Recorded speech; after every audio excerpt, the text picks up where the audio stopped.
Français parlent aux Français.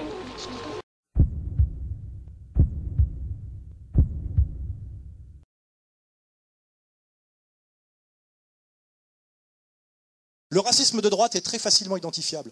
Le pire racisme difficile à identifier, c'est le racisme de gauche. Celui de la LCR, de Krivine, etc., qui te dit il y a les beurs, les blacks.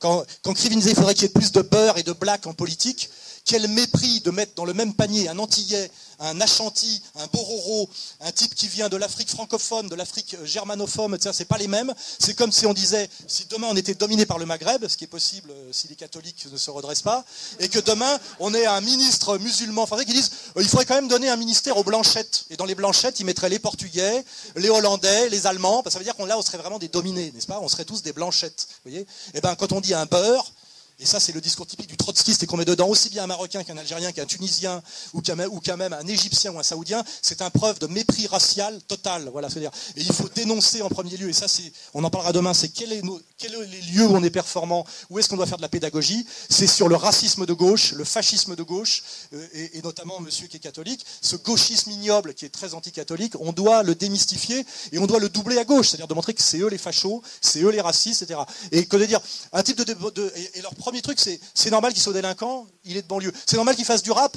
c'est-à-dire des textes cons, parce qu'il est un peu métis, donc il peut pas accéder à Victor Hugo, il peut pas accéder à Voltaire. Où est-ce que vous avez vu ça? Vous avez vu qu'un Maghrébin ne peut pas apprendre à jouer du violon? C'est comme les noirs qui font du djembé. C'est-à-dire les mecs qui sont nés en France, ils peuvent aller au conservatoire municipal et apprendre à jouer du piano. Il y a quand même, quels sont les plus grands virtuoses de piano du XXe siècle? Les jazzman, non? Artetum, voilà. Et ben non, les mecs ils vont du djembé. T'es un nègre, tu feras du tambour. Tu vois ce que je veux dire? Les mecs, ils ont jamais vu l'Afrique. Ça, c'est du racisme intégral, vous voyez? Et il y a toujours un con de gauchiste pour créer un atelier de djembé pour les Noirs en banlieue. Et ben, le destin des Noirs de banlieue, à Montreuil, c'est pas de faire du djembé, voilà.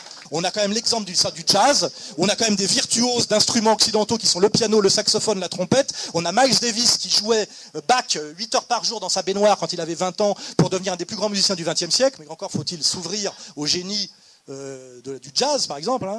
Voilà, c'est un travail qu'il faut faire. Un des meilleurs ateliers de ER, j'insiste là-dessus, on en reparlera peut-être encore demain, c'est d'aller mener des combats là où c'est performant. Dénoncer le racisme de droite, c'est très facile. Tuer des cadavres, pour chasser Hitler, c'est très facile, il est mort déjà depuis 60 ans, vous voyez. Mais le problème, c'est la lutte antifasciste de retard, c'est le faux antifascisme, etc. Et moi, ça m'insupporte le discours de gauche sur les rappeurs, sur la délinquance de banlieue, qui est toujours une dialectique de l'excuse, de les pousser dans leur merde, de dire vous avez raison, vous pourrez être footballeur ou faire du hip-hop. Ces ateliers de merde de hip-hop, où il y a des échanges entre la danse contemporaine et le hip-hop, je déteste autant les deux, je trouve ça grotesque, enfin je déteste pas, mais je trouve que c'est pas du tout des démarches intéressantes d'intégration. Je veux dire, le destin d'un mec de banlieue, c'est peut-être de devenir médecin ou avocat, comme les gens issus d'autres communautés qui sont arrivés, c'est pas forcément de faire des pubs pour les slips comme Yannick Noah, et de se retrouver, une fois de plus, à se gigoter le cul. C'est ça le logiciel qu'il y a dans toute la gauche française, encore bien plus que la droite, parce qu'en réalité, quand on connaît l'histoire de France, ceux qui ont le plus respecté le monde au sud de la Méditerranée pour ce qu'il est, vous le savez très bien, c'est Lyotet et c'est pas Ferry, vous le savez très bien. Le mépris colonialiste vient de la gauche, et de la gauche franc-maçonne de la républicaine, avec en plus une arrière-pensée d'argent. Voilà. Oui, d'accord, oui. Mais le problème, c'est qu'il y a eu... le problème, c'est que les catholiques sont tombés dans le piège. Ça s'appelle le toast d'Alger. Parce qu'on leur a dit, si vous collaborez avec la franc-maçonnerie, colonialiste, alors qu'ils étaient contre, vous pourrez convertir. Vous voyez, ils n'ont jamais converti personne, mais ils se sont déshonorés.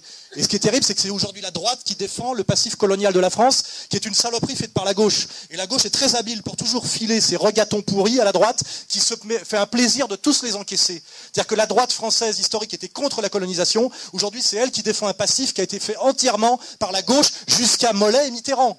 Mitterrand était ministre des colonies, que je sache, pas Le Pen. Vous voyez, Le Pen, c'était un brave soldat qui se battait pour son pays. Il faut défendre Le Pen et attaquer Mitterrand, qui lui était ministre des colonies et qui disait simplement, exactement comme Jacques Lang n'avait pas mis de cravate quand il est rentré à l'Assemblée, il a mis un col roulé, c'est-à-dire que la fierté de Mitterrand en tant que ministre des colonies, c'est de ne pas porter le casque colonial. Parce qu'attention, il était ministre de colonie, mais il n'était pas raciste. Donc il avait juste enlevé le casque colonial. Vous voyez, ça c'est la tartufferie de gauche dans tout ce qu'elle a de répugnant. Et malheureusement, tous les cons incultes tombent toujours là-dedans, et notamment les cons de droite, qui ne sont pas obligés d'encaisser le passif colonial de la gauche franc-maçonne républicaine française de Jules Ferry. C'est Jules Ferry qui a dit que c'était notre devoir d'élever les nègres à la civilisation blanche. C'est Jules Ferry qui l'a écrit, c'est pas le maréchal Lyotet, vous voyez. Voilà. Et déjà avoir la culture. C'est ça aussi l'intérêt de R, c'est d'avoir une culture transcourant, de connaître l'histoire de la gauche, l'histoire de la droite, la vraie gauche, la fausse droite, et de savoir où sont les valeurs, les gens qu'on doit attaquer, les gens qu'on ne doit pas attaquer, quelles sont les attaques pertinentes, et notamment pour reprendre la question des banlieues, parce que c'est un vrai dossier, il y a plein de gens en banlieue originaire du Maghreb qui n'aiment pas les délinquants. Veuillez écouter tout d'abord quelques messages personnels. Gabriel garde l'anonyme. Le manchot la serre dans ses bras. Nous disons, le manchot la serre dans ses bras 2 fois. Le fantôme n'est pas bavard.